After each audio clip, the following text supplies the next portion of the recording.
Hi, it's time for Hot Chats.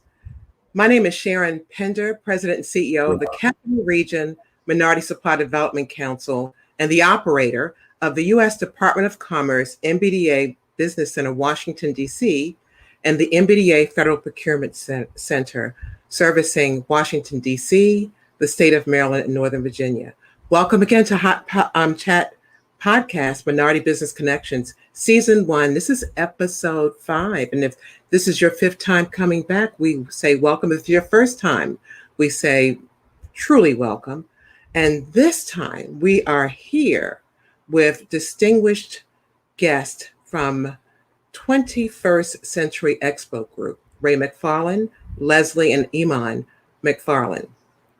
They own and operate a premier expo and trade show company located in Prince George's County.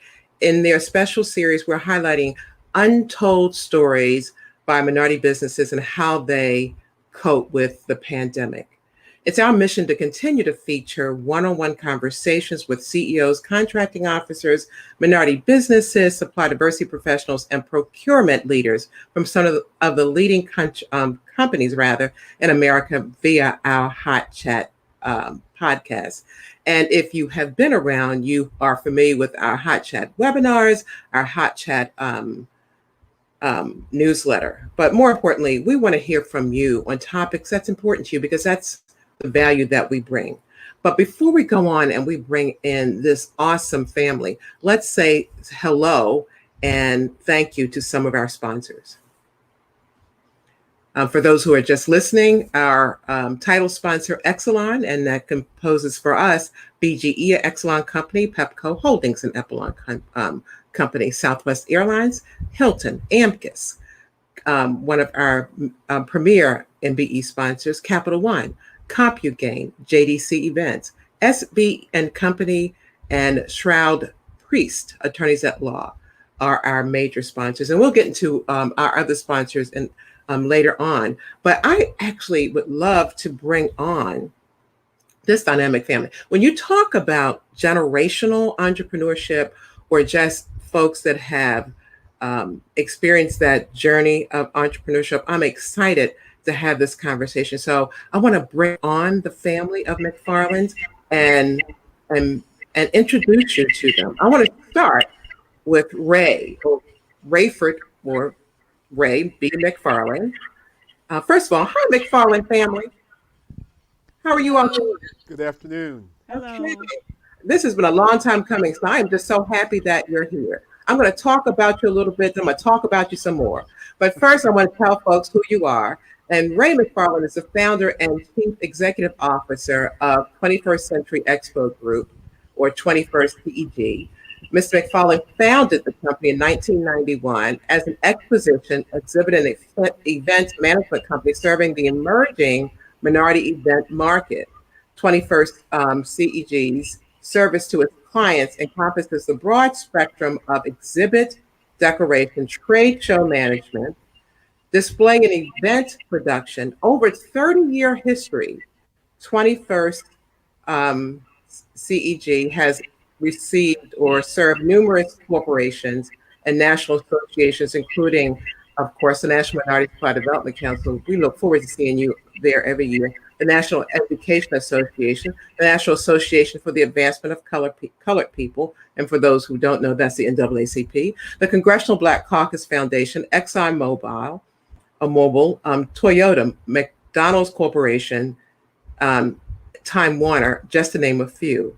And since 1981, I did not know this about the two of you. Since 1981, he has been married to Leslie Norris McFarland, president, and they have one daughter, a 2009 graduate of the University of North Carolina, Chapel Hill, who serves as the chief operating officer. Now, what's so significant to me is that I got married the same year, 1981. That's a great, great year. And I tell people I've been married all my life. But since 2009, Leslie has served as president of this award-winning company of the nation's exhibit, trade show, and specialty industry group. Her husband, Ray, established the business, as we talked about, and since its inception has maintained the stellar reputation as a minority-owned business specializing in management marketing. But I'm going to say has maintained a stellar reputation of being this exhibit management and marketing, display and decorating services company who just happens to be a minority. Now, the daughter here, the beautiful daughter, there, these three words mean everything to Iman: tolerance, fellowship, and honesty. And it goes on to talk about her excellence in her undergraduate years at University of North Carolina, Chapel Hill, when she was a star athlete and continued to find ways to give back. And upon graduation with honors at Howard University with a master's in business administration, Iman continues to focus on her efforts of giving back to community. And currently she is the COO of the family-owned business. We're going to talk about the family business, how it all came to be, how it continues to exist after 30 years, and then how you dealt with the pandemic. But I know some things about you all that you may not have remembered. You told me. I'm going to talk about that too, because of course, Leslie's my homegirl. We shared a taxi ride in Detroit and found out we were both from West Baltimore. And so, and then that her family has been influential in my life. And then Ray, everybody kind of knows in terms of this business. And so, and then to bring on your daughter. And I bet you, and I'll talk about this later, it was a conversation I had with you, Ray, years ago. Now, most time I don't remember yesterday, but for some reason I'm remembering these conversations. I'm going to bring that up in just a moment. But before we go, I just want to say hello. And before we go rather into what I'd like to show is an intro about this business. I'd like for us to just show a short video if we could.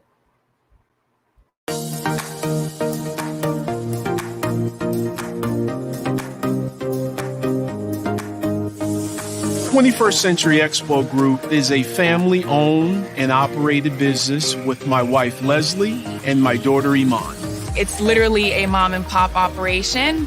One of the things that motivates Ray and I is the fact that Iman has come on board. We are the only full-service, woman-owned, minority-owned trade show general service contractor in the country. We initially became familiar with Google and its supplier diversity program through the Tuck School of Business. That's allowed us to grow our business. Our daughter Iman has gone out and closed multiple deals that has created at least a 40% increase in revenues over the course of the last 2 years. When you're running a family-owned business, the values that we build on our family goals is what we put into the company as well. It just gives us extra motivation to grow the company and to give her as much support as we can while we are still working.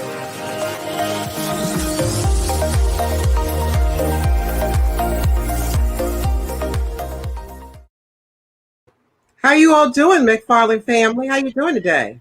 Doing great. Feeling great. Oh, good. Thank you for having us. Thank you. Listen, this has been a long time coming. You all know I've been wanting to have this conversation for quite some time. So let me just start by asking Leslie and Ray, 30 years ago, did you think that you'd be still standing today? What was kind of your thought around that? What did you see for the future 30 years ago? Well, you know, Sharon, the idea behind the company was to build on a foundation of excellence, being a organization that grew out of nothing. The one thing that I always kept in mind was I named the company 21st Century Expo Group back in 1991 because I knew it would take at least 10 years for us to be recognized as a preeminent partner in this events industry. So the fact that Iman was 3 years old when we started the business and she was just yay high, we really hoped that we could find ourselves in the position that we are today with her being the next generation and running this company. That is awesome. So you always had that thought. So you were looking at that girl in the crib and say, okay, how do we get her through uh, her MBA? How do we get her working here, even in the crib? That is awesome. That is absolutely. So let me go back a bit. If I remember correctly, in some of the conversations I've had, you guys met at Howard. Yes, we did. Okay, I do remember the Um, conversation. I was on the basketball team, and Title IX came around, and they created a Mm. program and got rid of my husband's program. So we we he didn't like me at first, but we did eventually um, got together. Okay. So a lot of stuff, a lot of good things have come out of Howard University, and so kind of what was your undergraduate focus, Frey? Did you always think about entrepreneurship? You know, I grew up as one of 9 children in Charleston, South Carolina. Okay. And my parents kind of instilled a level of independence and work ethic in each of us as we were growing up. While at Howard, my actual interest was to go into law. Um, my brother, who is an accomplished lawyer and judge, Hmm. um, was someone that I highly admired and really wanted to develop the firm of McFarland and McFarland Attorneys at Law. Didn't quite turn out that way once I got on Howard University's campus and really took up the mantle of entrepreneurship. Always wanted to have my own business and operating in a way that I could service my community. Oh, that's excellent. That's excellent. So, Leslie, were you thinking about entrepreneurship back then? Actually, no. I was thinking of coaching and going and getting a master's in kinesiology, and I ended up teaching physical education for several years until Ray started the business, and then eventually I joined him. Hmm. That is something else. So, Iman, did you know that you were being groomed for this? No. When I was younger and my parents were in this business, I did not want to be a part of the family business during my educational years. They traveled a lot. I didn't understand what they were doing most of the time. I was home, they were away. Mm-hmm. During the summers, I did get to visit and travel with them, and I thought that was the best experience ever. But I wanted to be a doctor. I wanted to serve my community as a pediatrician. So my high school and college undergraduate degree was in sports science, and I took all the prerequisites for medical school. It wasn't until I graduated and I took the Carolina Business Institute, Mm-hmm. which was a 6-week intensive business course for non-business majors. And that's where I found my entrepreneurial spirit. Ah, I never thought of owning my own business in high school or college for that matter. And in this institute, I excelled in business. I won one of the competitions. I was excited to get to class every day. And so after I finished this program, I went back to my parents and newly graduated college graduate, and I go to my parents. I'm like, guys, I want to join the family business. I'm so excited, uh-huh. and they said no. They wanted me to experience life. I'd played basketball for the past 12 years. They wanted me to ensure that I wanted to pursue The the business. family business Yeah. and not just go into it because um, they wanted me to. Right. So I took some time and I actually started my own business consulting um, with them and some other competitors in the market. And, a couple of years later, I went and got my MBA. And that is when they accepted That my you were serious. offer. Yeah. Yeah. I remember you and I had that conversation. We were at this Microsoft meeting. I don't know if you remember in downtown Baltimore. And I remember you told me that you had to convince them that you were serious to go in the business. I think at that time too, you were being recognized for an award around that time. I don't know if it was back at Chapel Hill, but you were being recognized for some big award. Do you remember that? It might have been my Hall of Fame induction at my high school. And that's kind of Maybe. big, I think. I don't know about you, but that's kind of big, Hall of Fame, Yeah, right? that was fun. So where did you go to high school? Bishop McNamara. It's a small Catholic school in Forestville, Maryland. Okay. Okay. Very, very good. And so they were finally convinced that you were serious about doing this. So my other question to you, I can't let this kind of go by, given the stardom that you did achieve and playing basketball. Was that predestined for you as well because of your mother's interest and your father's interest in the sport? Absolutely. I obviously got my height from both of them. My dad was the one who pushed me and challenged me in middle school and high school to become the athlete that I was able to be, and it allowed me to get a full ride to the University of North Carolina at Chapel Hill, one Oh, of wow. many schools that had offered me scholarships. Mhm. And I was thankful that they didn't have to pay for college tuition. I'm So sure they were thankful too, I would imagine. yeah, so Yes. their hours Thank of you, UNC. gym time that they put in paid off, and the expense of AAU travel paid off. And my mom encouraged me all the time. She was very chill. She was at every game. She was quiet and was just thrilled to be a part of my journey through high school and college. So it was a great experience with both of them. Oh, outstanding. I just love the heartwarming stories um, of how we came to be. Who selected her name and why did you name her Iman and what does that mean? Well, it means the beginning of a new season, and we had been married for about 5 years, and you know, left left work every day, played tennis all evening, just had a great life traveling, and we knew that it was going to be a new season with a little one coming, and that's how we picked Iman, the name Iman. Okay. It's a Her beautiful middle name. name is Leslie. Of course. Are you serious? Is it really?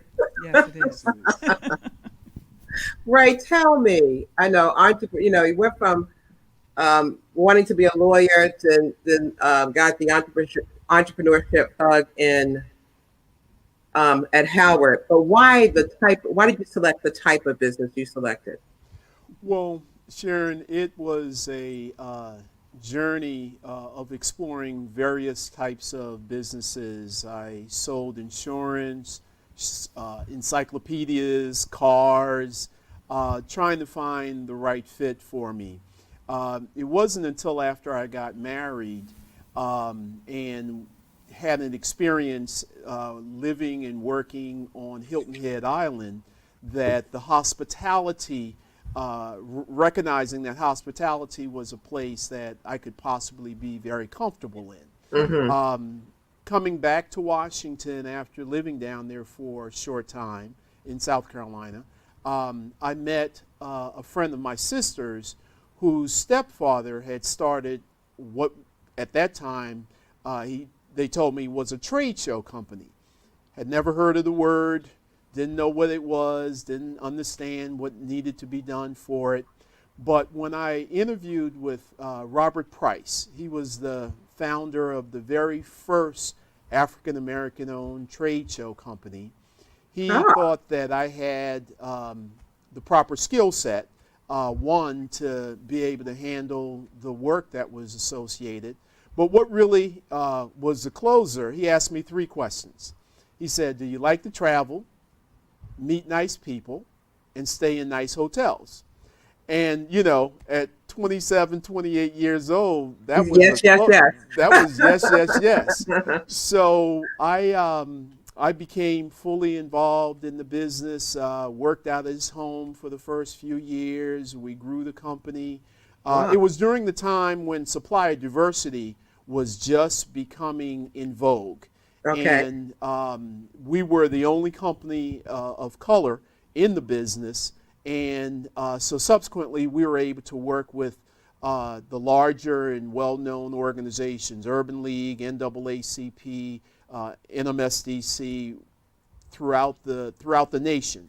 So that kind of gave me a leg up on what this industry was all about. And I stayed with Bob for about 8 years before starting 21st Century Expo Group.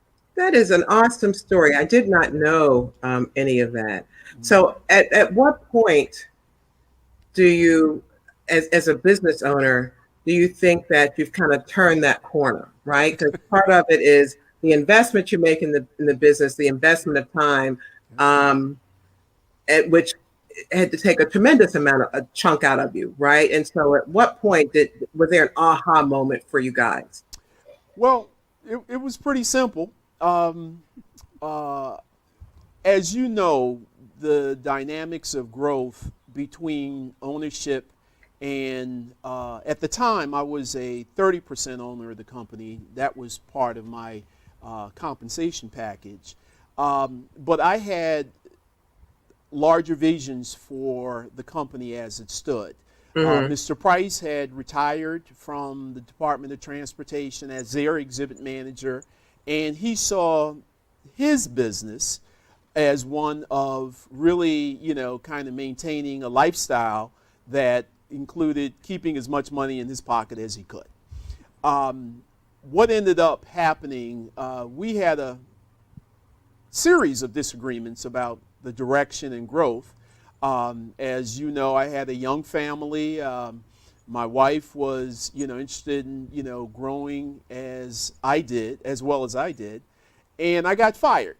Mr. Price thought that it was best that we part ways. And I had, been advised by some of the very clients that I was doing business with that, I could possibly do this on my own. So 6 days later, I got my paperwork in order.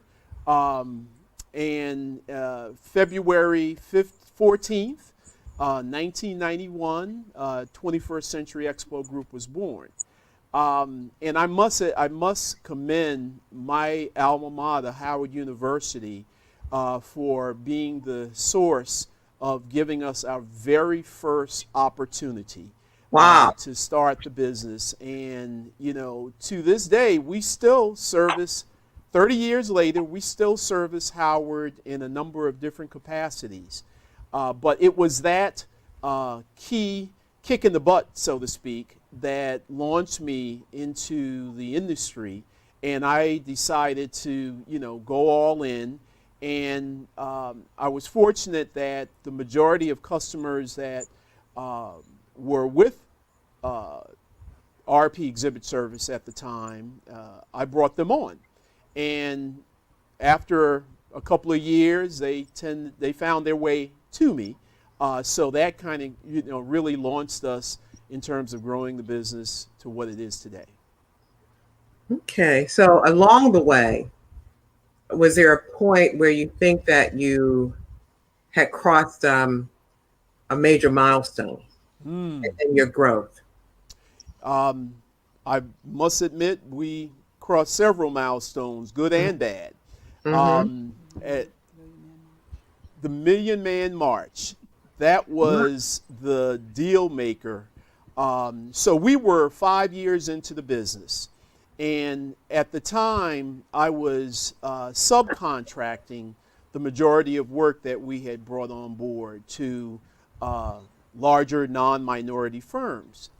And it wasn't until I participated in the Million Man March that I realized that this was something I needed to take control of, be a responsible party in terms of serving people in my own community and developing people who look like me into this business. So we were fortunate enough to have a great relationship with FSC First, which is Okay.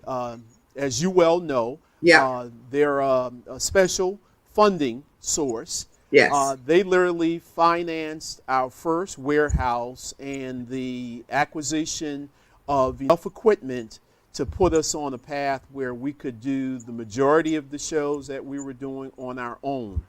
So it was making that investment. That's exactly right. They made that investment in a family, and to this day, they still are a funding source for us over as we speak.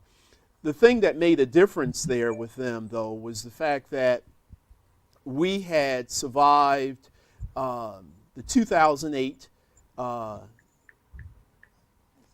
recession.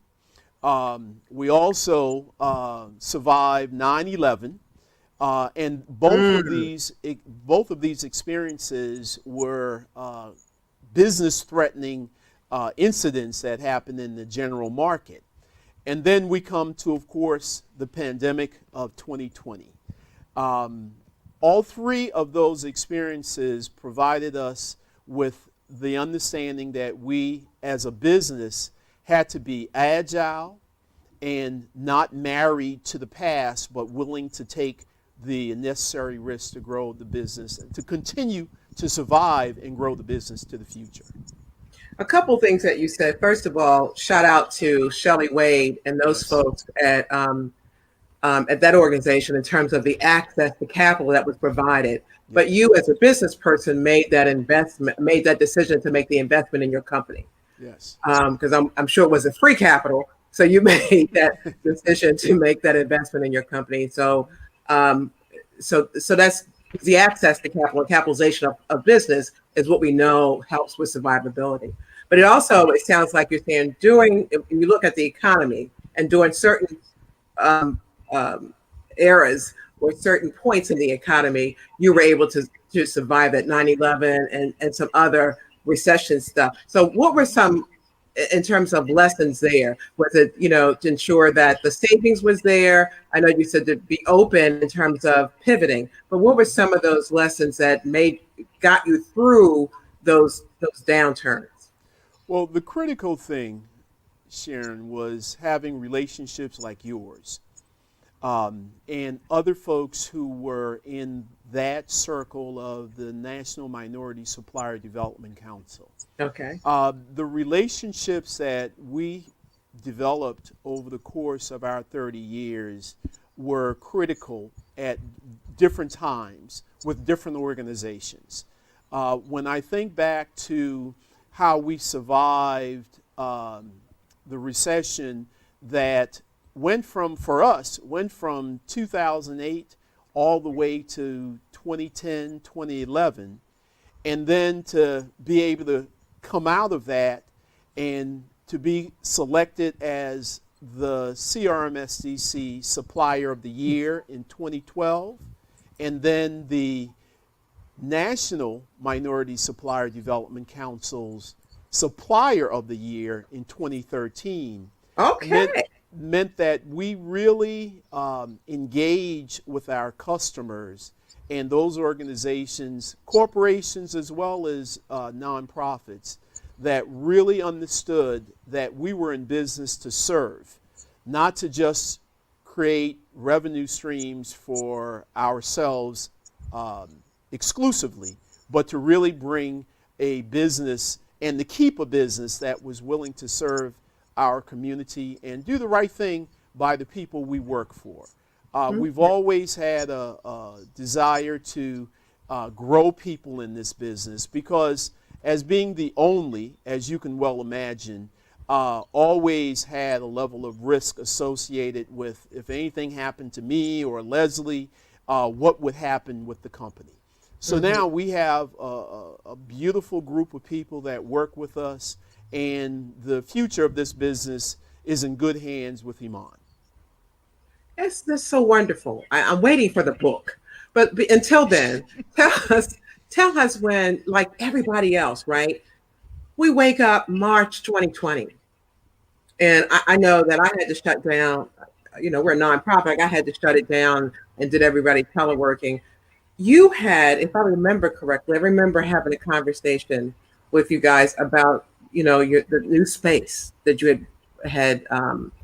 it was relatively new in Yes. terms of your acquisition of moving into that bigger warehouse space. And so what were you thinking at night when you went to bed around a pandemic? It hadn't happened since centuries, right? So what were you thinking? What was the thought? And what was the conversation around the dinner table, when the pandemic happened?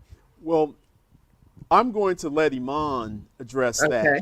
and her Okay. mother, because one thing I haven't mentioned is that I'm also the owner of an Amazon delivery service partner Oh, I operation. think I remember that. Yes. One of the, as you mentioned, we moved from a 10,000 square foot building to a 40,000 square foot building in 2018. And knowing that the growth projection that we were on, fueled by the work that Iman was doing, required that we also have a bit of a backdrop and a secondary funding source in the event things got shaky, Okay. and as they historically do in the latter In part that of the business. year. You know, Okay. NMSDC is the last major conference of the year, and Okay. November through February were relatively flat. So I Okay. decided to pursue, to apply to Amazon for this operation, which we were awarded in 2019. But Iman will share. So I was moving between two organizations, and in the meantime, Leslie and Iman were fully engaged with 21st Century. But Iman, you can talk about 2020. And Yeah. Iman, by the way, I cannot let this go unnoticed when your father proudly said that 40% of this business in that piece that he attributed to you being a part of it. So I think you have earned your supper. Well, thank you. And I owe that to my sales team and my operations team. We were really, I will say this, we were really on a roll prior to the pandemic. Uh-huh. I mean, we were hitting our peak. We had just rebranded in February of 2020. I remember vividly doing a quote for Google at South by Southwest, and we were Hmm. so excited. I would Um, imagine at South by Southwest. Yeah. Yes, it was Oh, our wow. first experience. It was going to be a huge event, and every day when the pandemic was coming out, they were like, okay, well, we're going to have to reduce this, we're going to have to reduce that. Then we hear South by Southwest was canceled.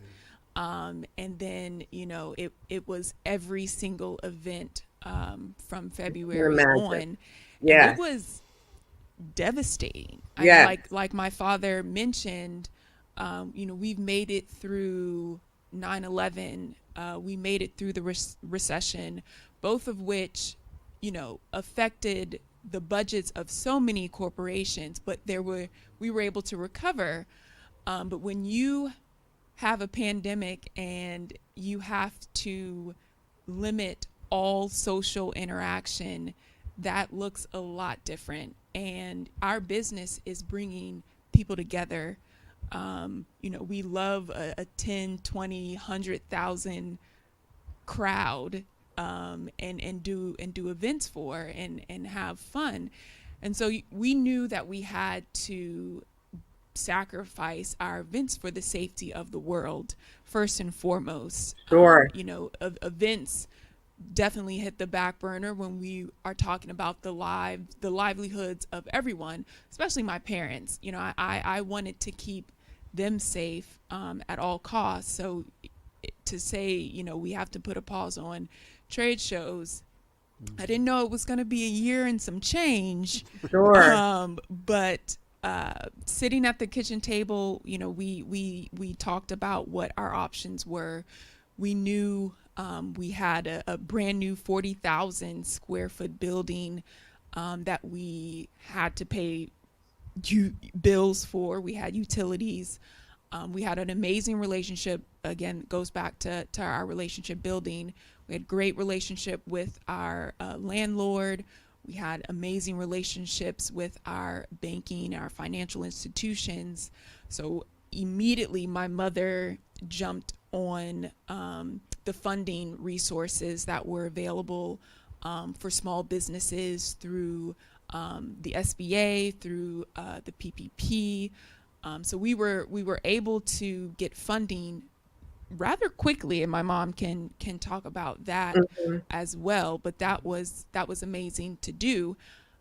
So once we had that funding, we then pivoted and created the campus, which is a premier academic, athletic, and wellness facility, which now we've opened up to the community. And it sounds beautiful. And so, can you tell us a little bit about the campus? And I think we had a website for that as well. Yes. Is that Yes. and Leslie? I'm sorry. Go ahead, Iman. Oh, sure. The campus is a athletic facility. It holds 2 full basketball courts, 3 half courts, 2 full volleyball courts. We have turf. We have a batting cage. We have boxing. And not only do we have these courts, we also are providing space for trainers and coaches to build their own small businesses as well. So that's been a real blessing. In addition to 10,000 square feet of our building is classrooms and meeting spaces. So we're actually able to provide tutoring and enrichment courses that will supplement the virtual learning environment that students have been used to this year. I know it's been difficult during that time, so we want to get kids back into a classroom safely to help get them ready for the next year. You know, and I can't help but think, first of all, what a brilliant idea. And I can't help but think, Leslie, as you talked about in your earlier years wanting to be a teacher, how much of that, and I think about the family, the athletic family, how much of that, comes back to your roots, right? And in terms of the instruction piece, in terms of the athletic abilities, or the ability to have the sports piece. What a brilliant idea. And so how can people be a part of this? Well, you can log on to our website, www.thecampusdmv.com. We are open 6 a.m. to 10 p.m. And so log on, you can book court time for all the courts that I described, and we'll be happy to have you. Okay. So how does that play into, because it sounds like, and Ray, you definitely are a serial entrepreneur. It sounds like you had that thing going over there with the Amazon piece, you pivoted over here, but you still have your core business. And so you're still juggling all those balls, correct? Yes. And as you well know, planning for the National Minority Supplier Development Council is in full swing. We just don't know as to what version of a conference it's going to be, whether it's going to be a virtual conference, a hybrid, and or live. So and that really speaks to the industry writ large. Our clients, and Iman has such a broad group of customers, Intel, Facebook, Google. These companies are also waiting for the signal to get back out there. So we have been able to develop our organization and the resources that we have to really prepare ourselves for 22. We feel that if it doesn't happen in the fourth quarter, we're absolutely certain that our core business activity will come back in full swing come first quarter of 22. And in preparing for that, we've done several things. Because of the success of converting our facility from a warehouse that housed all of our equipment to an athletic, academic, and wellness center, Okay. we had to literally find another building to house our clients' equipment, their displays, our trade show equipment, carpet, tables, chairs. And in that space, we're working to develop what we know is going to be a necessary part of the industry, being able to operate virtually as we are doing right now. Okay. Today, we are sitting in the campus studios. It is the next version, it's the evolution of 21st Century Expo Group, going from an exclusively live, on-site trade show company to being able to not only produce virtual events for ourselves, but also for the companies, organizations, and relationships that we have developed over the course of our 30 years. This facility is supported by something, Sharon, that you know for a fact, and that has been drilled in me for years by being associated with our supplier diversity partners. Collaboration, collaboration, collaboration. This facility is what we call our mini convention center. We've grown from a 10,000 square foot building to now a 55,000 square foot space that houses four other companies. We have Kevin Bonds, who is behind the scenes as we speak right now, producing this portion of your podcast. We have Doug Hall, who is an AV and live events expert, Maryland Sound. We have Okay. Mr. Brayboy, Sean Brayboy, who has a company that provides broadcast quality production, who is supporting us. And then we have Onichi Chukwu, who is a young woman who has started her own special events company focusing on floral design and special event decoration. So out of that collaboration, we've been able to bring together the equipment, the expertise, and resources to execute at a very high level, on par with the competition that is still trying to figure out what their moves are going to be as the industry finds its footing later on this year and next. But you know what? That is a priceless nugget that I take away today, because I'm just thinking, it's like, okay, so I need to come to you as I think about, you know, we're having conversation. Everybody's talking about returning to the office, but as I think about returning to our events, you are the leaders and helping people come out of the pandemic and looking at how they produce their events. I think that is just an incredible nugget to kind of take away. And so we've been dormant for a year because what we did was we didn't do anything. Right. And so as we begin to come out of that, you can give us the guidance of how to do that. And you also set the bar high in terms of how to pivot and maintain and even grow during the worst pandemic in history. And I want to bring Leslie in for just a moment with that. You know, Leslie, they say behind every great man, there's a great woman, and behind every great woman, there's God. And so as you have gone down this journey for the last 30 years and then and been married almost 40 years, if not 40 years, what has crossed your mind, or what has been your prayer around the survivability of your business?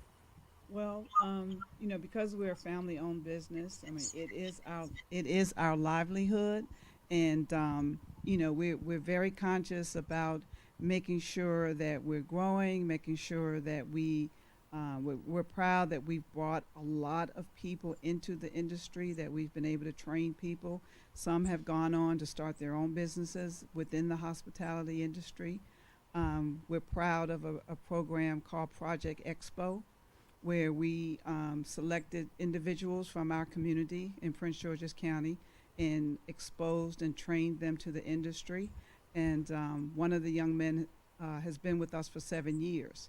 And so we've always been conscious of, we want to grow, but we also want to bring other people that look like us into the hospitality industry. So you're, I'm sorry. Leslie. Oh, well, I was going to say about our pivot, being that, as Iman expressed, we lost all of our contracts in business in 2020. We had to think of what can we do with all this space. So the fact that we have been able to open up an athletic facility is like a dream come true for me, being from a physical education and sports background. I am just, it's like a dream come true for me to have to get up, put on comfortable clothing, and come to work and sing. But you know what, Leslie? It's also great for people like me who put on that COVID-20, and I got to get over there at that center. So go ahead. So I'm glad you were thinking about people like me. Absolutely. You're always welcome to come over. I'm coming because you gotta lead me out of this pandemic for events. So I gotta come That's see right. you anyway. Yes, In we've closing, got a great exercise area with equipment. oh, I need more than exercise, honey. So how do we bring this all together in closing? I'd like to get just something from each of you in terms of you're an inspiration. And we're blessed to have you, first of all, in the NMSDC and CRMSDC family. And you have been that organization that's kind of set the bar high for everyone. Yes. I think this experience of what you're doing, I think the family-owned business is just priceless. And so any thing you'd like to share with us in closing? And then I'm going to remind you of a conversation that I had with you guys some time ago. Go ahead, anything in closing? Just we're very appreciative of the opportunity. We're looking forward to the end of COVID, looking back and getting back into convention centers and conferences and doing what our core business.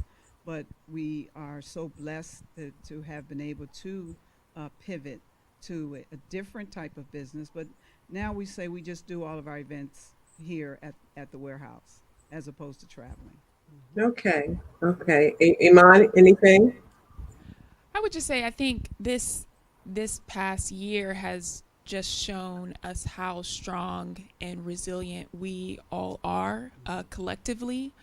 I know it's been such a hellish year, but when we move forward, if something difficult comes our way, I will always just say, we've made it through the pandemic. It can't be that Right. bad, and so I have a different outlook on what difficult means now, and so I'm ready to take on what is next.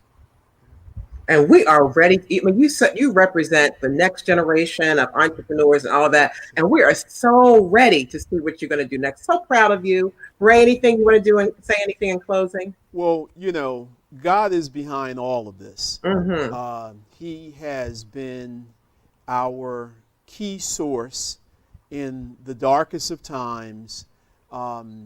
We seem that whenever there's a bill due or an opportunity that we're pursuing, somehow or another, it always shows up.